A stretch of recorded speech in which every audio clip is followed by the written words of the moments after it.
Good morning Chhattisgarh, आप देख रहे हैं BC24 और मैं हूं आपके साथ शुभांगी ठाकुर। इस बुलेटिन में हम आपको देंगे छत्तीसगढ़ की सभी खबरों का पूरा अपडेट। बुलेटिन की शुरुआत करेंगे, लेकिन सबसे पहले नजर डालते हैं आज के हेडलाइंस पर। छत्तीसगढ़ विधानसभा में आज विधायकों का प्रबोधन सत्र। उपराष्ट्रपति जगदीप धनखड़ और लोकसभा ओम बिरला होंगे शामिल। केंद्रीय मंत्री डॉक्टर मनसुख मांडविया भी रहेंगे मौजूद।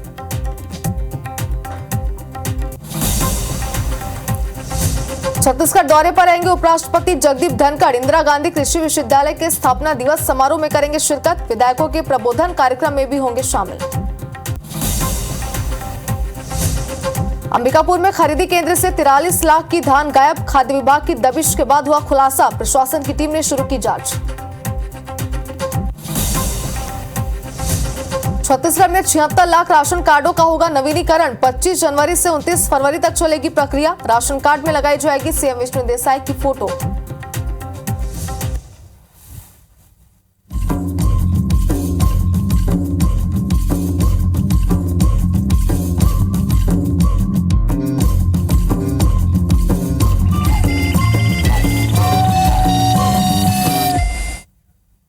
तो खबरें देखते हैं विस्तार से और बुलेटिन की शुरुआत करेंगे इस वक्त की बड़ी खबर के साथ। आपको बता दें कि विधानसभा में आज से प्रबोधन कार्यक्रम होने, नवनिर्वाचित विधायकों का प्रबोधन कार्यक्रम चलेगा।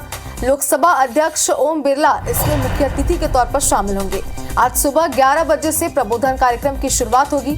3 सेशन में आज का प्रबोधन कार्यक्रम चलेगा। उपराष्ट्रपति जगदीप धनखड़ भी इस दौरान मौजूद रहेंगे। यूपी विधानसभा अध्यक्ष सतीश महाना भी इसमें शामिल होंगे। वहीं केंद्रीय स्वास्थ्य मंत्री मनसुख मांडविया भी संबोधित करते हुए नजर आएंगे। तो बड़ी खबर इस वक्त की पूरे प्रदेश के लिहाज से 3 सेशन में आज का प्रबोधन कार्यक्रम चलने वाला है। उपराष्ट्रपति जगदीप धनखड़ इसमें मौजूद रहेंगे और समय भी आपको बता रहे हैं किस समय कार्यक्रम का आयोजन किया जाएगा। यूपी विधानसभा अध्यक्ष सतीश महाना भी इसमें शामिल होंगे। और ज्यादा जानकारी के लिए हमारे संवाददाता राजेश राज हमारे साथ जुड़ चुके हैं। राजेश, प्रबोधन कार्यक्रम आज होने जा रहा है, क्या इसका समय रहेगा? विस्तार से बताइए, कार्यक्रम कब तक चलेगा, क्या पूरी प्रक्रिया होगी?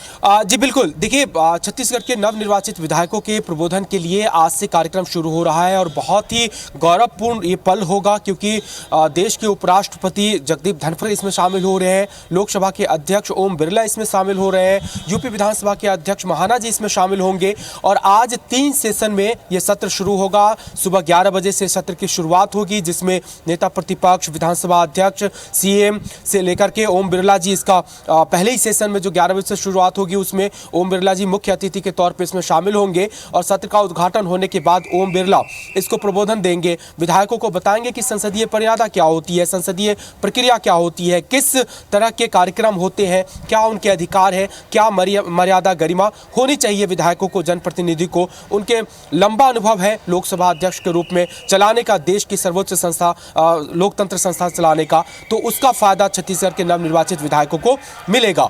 दूसरा सत्र है उसमें भी बड़े किशोर महाना जी के शामिल होने की बात हो रही है क्योंकि उत्तर प्रदेश के विधानसभा के अध्यक्ष है। बहुत लंबा कार्यकाल उनका जनप्रतिनिधि का रहा है, 8 बार के वो विधायक रहे हैं वहाँ पे, उनका भी अनुभव है, काफ़ी लंबा है। उनका लाभ भी छत्तीसगढ़ के नवनिर्वाचित विधायकों को मिलेगा। और तीसरे सत्र में जगदीप धनखड़ जो उपराष्ट्रपति है देश के, वो शामिल होंगे। और अभी देखिए एयरपोर्ट पर मैं मौजूद हूँ, अभी से थोड़ी देर के बाद ही जगदीप धनखड़ जी यहाँ पे पहुँचने वाले हैं। उनका जो स्पेशल फ्लाइट है वो दिल्ली से रवाना हो चुका है, टेक ऑफ हो चुका है, तय समय से पहले ही टेक ऑफ हुआ है। तो उम्मीद की जा रही है कि पहले वो पहुंच जाएंगे। 9:05 के करीब वो रायपुर एयरपोर्ट पर आ जाएंगे। उनको रिसीव करने के लिए प्रदेश के मुख्यमंत्री विष्णु देसाई यहाँ पे पहुंचेंगे। साथ में लोकसभा के अध्यक्ष ओम बिरला भी उन्हीं के साथ आ रहे हैं। तो वो दोनों यहाँ पर आएंगे, यहाँ से वो राजभवन जाएंगे और राजभवन के बाद इंदिरा गांधी कृषि विश्वविद्यालय जाएंगे और वहां से विधानसभा वो पहुंचेंगे। तो ये दिन भर का आज का उनका कार्यक्रम है। जी बिल्कुल राजेश, तो पूरी प्रक्रिया क्या होने वाली है इस कार्यक्रम की, इसके विस्तार से अपने जानकारी दी। एक बार ये भी समझना चाहते हैं आपसे कौन कौन से दिग्गज इसमें शामिल होंगे, मुख्य अतिथि के तौर पर कौन इसमें रहेगा, कौन कौन से मेहमान छत्तीसगढ़ आने वाले हैं इसके लिए?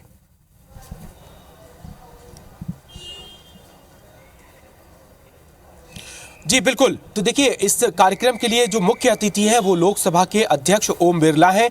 वो उपराष्ट्रपति के साथ ही आ रहे हैं। वो 11 बजे विधानसभा पहुंच जाएंगे।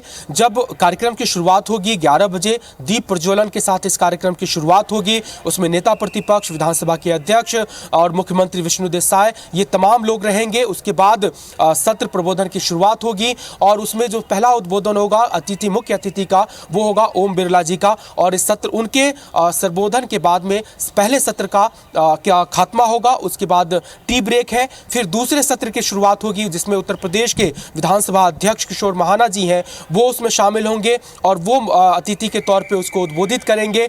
तीसरे सत्र की शुरुआत होगी वो करीब 4:30 बजे के करीब होगी। 5:30 बजे तक वो चलेगा, 4:10 से लेकर के 5:30 बजे शाम तक के। और उस सत्र में दो अहम लोग होंगे। एक तो उपराष्ट्रपति जगदीप धनखड़ उसमें शामिल होंगे, वो भी संबोधित करेंगे। साथ साथ देश के केंद्रीय स्वास्थ्य मंत्री मनसुख मांडविया जी भी आज पहुंच रहे हैं। वो भी आज दोपहर 12 बजे तक पहुंच जाएंगे और वो भी उसको तीसरे सत्र को संबोधित करेंगे। तो ये जो 4 अहम लोग हैं, देश के अहम हस्ती हैं, वो आज के प्रबोधन सत्र को संबोधित करेंगे। फिर कल का भी कार्यक्रम है दिन भर का, उसमें भी अलग अलग जो हस्तियां हैं, अलग अलग प्रमुख लोग हैं, वो आएंगे और संबोधित करेंगे। बिल्कुल आशीष, तो प्रबोधन कार्यक्रम को लेकर अपडेट आपसे लेते रहेंगे। फिलहाल आपको शुक्रिया तमाम जानकारी के लिए। चलिए आगे बढ़ते हैं। एक और बड़ी खबर आपको राजधानी रायपुर से दिखाते हैं, जहां आईजीकेवी का 38वां स्थापना दिवस है। विश्वविद्यालय परिसर में कार्यक्रम आयोजित किए जाएंगे। उपराष्ट्रपति जगदीप धनखड़ मुख्य अतिथि के तौर पर शामिल होंगे। राज्यपाल विश्वभूषण हरिचंदन समारोह की अध्यक्षता करेंगे। CM Vishnu Deo Sai, deputy CM, कृषि मंत्री भी इस दौरान मौजूद रहेंगे। 2 दिवसीय संगोष्ठी का उद्घाटन होगा यहाँ पर और कैंसर रोधी धान संजीवनी के उत्पाद का लोकार्पण भी यहाँ पर किया जाएगा। तो बड़ी खबर इस वक्त आपको दिखा रहे हैं, 38वां स्थापना दिवस आज है और इसलिए कई सारे कार्यक्रमों का आयोजन यहाँ पर किया जा रहा है। बता दें कि मुख्यमंत्री के साथ साथ डिप्टी सीएम, कृषि मंत्री भी इस दौरान मौजूद रहेंगे कार्यक्रम में। विश्वविद्यालय परिसर में कार्यक्रम का आयोजन आज किया जाएगा, जिसमें उपराष्ट्रपति जगदीप धनखड़ मुख्य अतिथि के तौर पर शामिल होंगे। इसी के साथ ही राज्यपाल विश्वभूषण हरिचंदन भी समारोह में शिरकत करेंगे।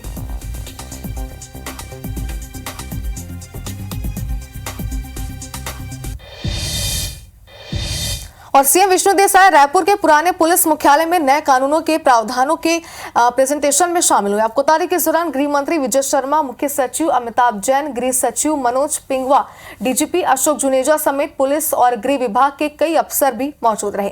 डीजीपी ने सीएम और गृह मंत्री के सामने नए कानूनों के प्रावधानों की प्रस्तुति देते हुए भारतीय न्याय संहिता 2023, नागरिक सुरक्षा संहिता 2023 और भारतीय साक्ष्य अधिनियम 2023 के बारे में विस्तार से जानकारी दी। डीजीपी ने बताया कि नए कानून दंड देने के बजाय पीड़ित को न्याय देने की भावना से बनाए गए हैं। वहीं सीएम साय ने कहा कि पीएम मोदी और केंद्रीय गृह मंत्री अमित शाह की दूरदर्शी सोच की वजह से ही ये संभव हो पाया है। सीएम ने कहा कि आजादी के इतने साल बाद भी हम अंग्रेजों के बनाए कानून का ही पालन कर रहे हैं, जिसे बदलने का समय आ गया है। समय के साथ परिवर्तन अनिवार्य है। वहीं गृह मंत्री विजय शर्मा ने बताया कि छत्तीसगढ़ में नए कानूनों का जल्द परिपालन किया जाएगा। उन्होंने ये भी बताया कि बैठक में नक्सल मुद्दे पर भी चर्चा हुई है।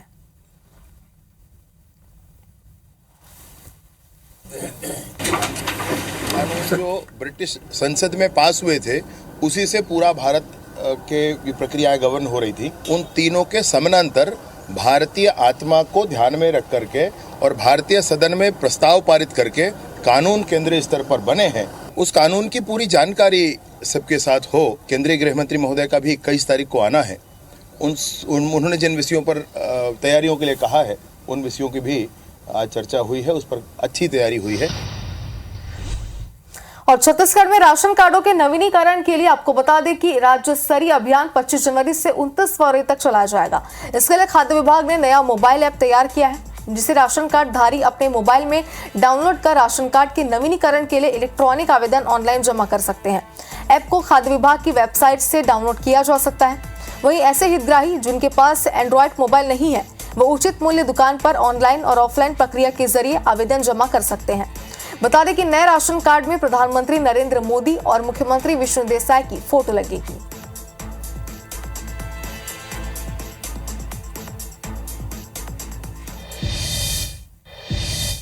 तो अयोध्या में 22 जनवरी को प्राण प्रतिष्ठा कार्यक्रम होगा। कांग्रेस के राष्ट्रीय नेताओं ने इस कार्यक्रम में शामिल होने का न्योता भले ही ठुकरा दिया है, लेकिन छत्तीसगढ़ कांग्रेस 22 जनवरी को राम के रंग में रंगने वाली है। इस कांग्रेस की ओर से कई आयोजन भी किए जा रहे हैं, जिस पर अब सियासत भी शुरू हो गई है। क्या सियासत हो रही है, देखिए इस रिपोर्ट में।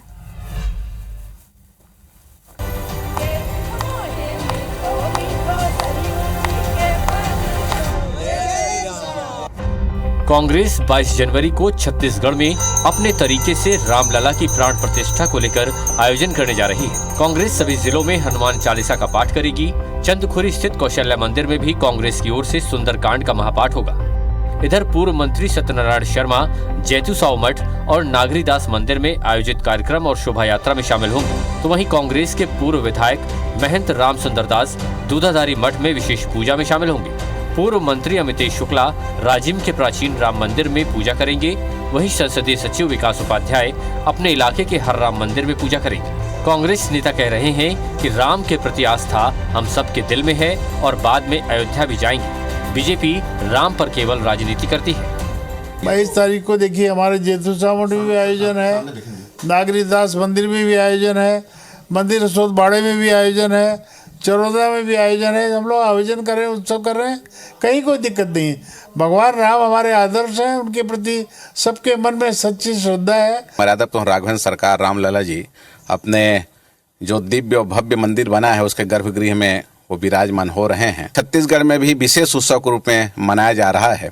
उसमें दूधाधारी मठ में भी जिस प्रकार से हम लोग रामनवमी का महोत्सव मनाते हैं, उसी प्रकार से 22 जनवरी को एक विशेष उत्सव, एक दिवसीय कार्यक्रम यहाँ का होगा। हम लोग भी राम भगवान को मानते हैं और हमको गर्व है कि हम हिंदू हैं, इसमें कोई शक नहीं है। और हम लोग भी जो है वो मंदिरों में जाते हैं। मैं राजिम के मंदिर में राम मंदिर है, उसमें जो 1-1.5 साल पुराना राम मंदिर है, उसमें उस दिन जाने वाला हूँ। केवल 22 तारीख को ही राम हमारे नहीं है।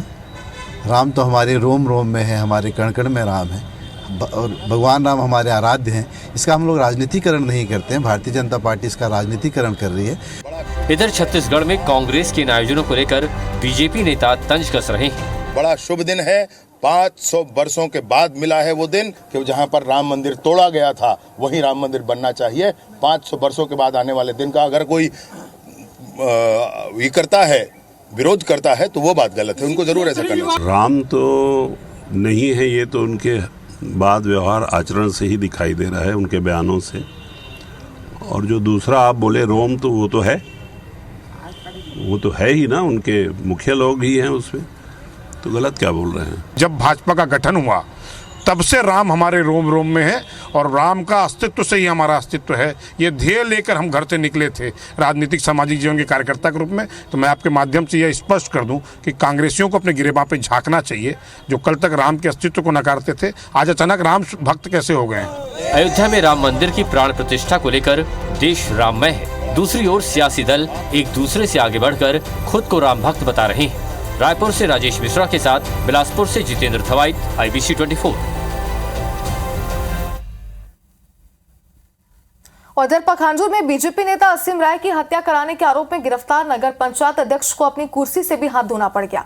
शुक्रवार को नगर पंचायत अध्यक्ष बप्पा गांगुली के खिलाफ अविश्वास प्रस्ताव लाया गया, जहां 14 में से 11 पार्षदों ने अविश्वास प्रस्ताव के पक्ष में मतदान किया। अब नए अध्यक्ष के लिए भाजपा पार्षद मोनिका साहा को प्रबल दावेदार माना जा रहा है। हालांकि मोनिका साहा का कहना है कि पार्टी जो निर्णय लेगी वह स्वीकार किया जाएगा। तो 14 पार्षद है, 14 में से 11 पार्षद उपस्थित हुए थे और 11 का 11 अविश्वास प्रस्ताव के पक्ष में। देखिए, अध्यक्ष पद के लिए अभी हमारे भारतीय जनता पार्टी का संगठन है, उसके बाद हमारे सभी पार्षद लोग हम लोग बैठेंगे, उसके बाद एक मत बना के अध्यक्ष को बढ़ेंगे, उस पर निर्णय लेंगे। विश्वास प्रस्ताव आज नगर पंचायत पखांजूर के सभी पार्षदों के द्वारा लाया गया है। अब नेक्स्ट में चुनाव कब होगा ये डिसाइड ये करके तारीख बताएंगे, और तारीख जब बताएंगे तो हमारे जितने पार्षद गण हैं सब आपस में बैठ के तय कर लेंगे कि नगर पंचायत का अध्यक्ष कौन होगा। कितना वोटिंग पड़ा है आपके पक्ष में? हमारे पास तो 11 लोग, तो 11 के 11 सभी अपने पक्ष में पड़ा है। और सक्ती में 2 विधायकों का अनोखा अंदाज सीखने को मिला है। आपको बता दें कि चंद्रपुर से विधायक रामकुमार यादव का और जैजपुर विधानसभा से विधायक बालेश्वर साहू ने अपने नाच से महफिल में 4 चांद लगा दिए हैं। दोनों विधायक सक्ती जिले के धिवरा में डांस प्रतियोगिता में अतिथि के रूप में शामिल हुए थे। इस दौरान ग्रामीणों के आग्रह पर दोनों विधायकों ने महफिल में खूब ठुमके लगाए।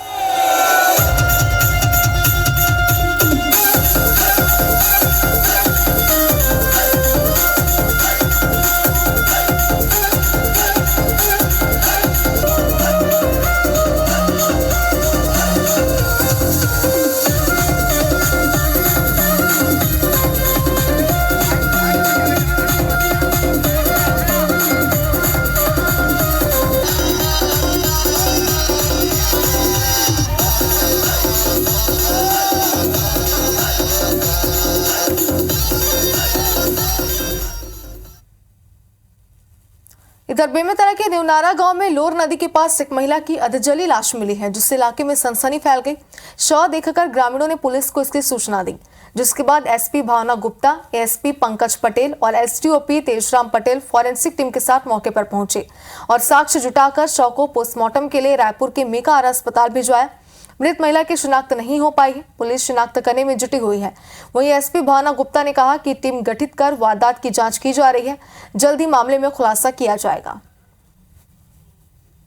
एक जली हुई लाश महिला की मिली हुई थी, तो कल उसके बाद तत्काल इसके पहचान हेतु अलग अलग टीम गठित की गई है। चूँकि ये पूरी तरह से जली हुई है तो इसमें कभी तक इसका पहचान नहीं हो पाई। 4 टीम गठित की गई है जो अलग अलग हमारे ज़िले के अलावा पड़ोस के ज़िले में जाकर लगातार उसके संबंध में पतासाजी कर रहे हैं। सीएम डॉक्टर मोहन यादव आज रायसेन, सागर, इंदौर, उज्जैन के दौरे पर रहेंगे। स्थानीय कार्यक्रमों में शामिल होंगे। भोपाल में आज से बीआरटीएस हटाना शुरू होगा। बैरागढ़ से बीआरटीएस हटाने की शुरुआत होगी। शाजापुर में रुपए के लेन देन को लेकर चाकूबाजी हुई। चाकूबाज में गंभीर रूप से घायल हो गया, जिसे इलाज के लिए इंदौर रेफर किया गया।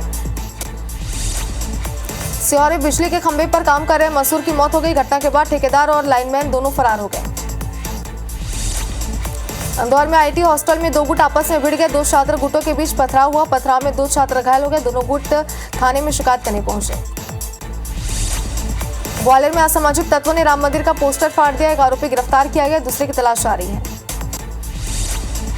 दतिया में लोगों ने मंडी प्रशासन के खिलाफ प्रदर्शन किया। मंडी की बाउंड्री वॉल के कारण निकलने का रास्ता बंद हो गया, जिसे लेकर लोग आक्रोशित हैं। ग्वालियर में नकली इंजन ऑयल बेचने का खुलासा हुआ। 3 लोगों को पुलिस ने गिरफ्तार किया, जिनसे नकली ऑयल के डिब्बे भी जब्त किए गए। उज्जैन में अवैध अतिक्रमण पर प्रशासन का बुलडोजर चला। इंगोरिया गौतमपुरा मार्ग पर कार्रवाई की गई। नरसिंहपुर में दिगंबर जैन मंदिर से अष्टधातु की 4 प्रतिमाएं चोरी होने के विरोध में सकल हिंदू समाज ने रैली निकाली। मूर्ति के टुकड़े करने की बात भी सामने आई थी। विदिशा की ऐतिहासिक रामलीला अपने 123 साल में प्रवेश कर चुकी है। रामलीला को देखने दर्शकों की भारी भीड़ उमड़ी। धार के पीथमपुर खदान में नवजात बच्ची मिली। बच्ची को सामुदायिक स्वास्थ्य केंद्र लाया गया, हालांकि बच्ची पूरी तरह स्वस्थ है। खंडवा में मवेशियों से भरे वाहन को पकड़ा गया। पिकअप वाहन से 30 मवेशी जब्त किए गए। डोंगरी गांव के पास कार्रवाई की गई। ग्वालियर में डॉक्टर से 11 लाख रुपए की ठगी की गई। बेटी को मेडिकल कॉलेज में एडमिशन दिलाने के नाम पर धोखाधड़ी हुई। कटनी में महिला ने प्रेमी और भाई के साथ मिलकर पति की हत्या कर दी। पुलिस ने तीनों को गिरफ्तार कर लिया है। कटनी में नाबालिग पर जानलेवा हमला हुआ। घायल को जिला अस्पताल पहुंचाया गया। आरोपी को अरेस्ट कर लिया गया है। मुरैना में रेत माफियाओं ने डीएफओ कार्यालय और कृषि मंत्री के घर के पास रेत की मंडी लगाकर सड़क जाम कर दिया। निर्देश के बाद भी कार्रवाई नहीं हो रही है। धार की पीतमपुरी महिला ने फांसी लगाकर आत्महत्या कर लिया। आपसी विवाद में घटना की वजह बताया जा रहा है। मध्य प्रदेश में कड़ाके की सर्दी जारी है। बिजावर में पारा 3 डिग्री से भी कम है। 42 जिलों में पारा 10 डिग्री से नीचे पहुंच गया है।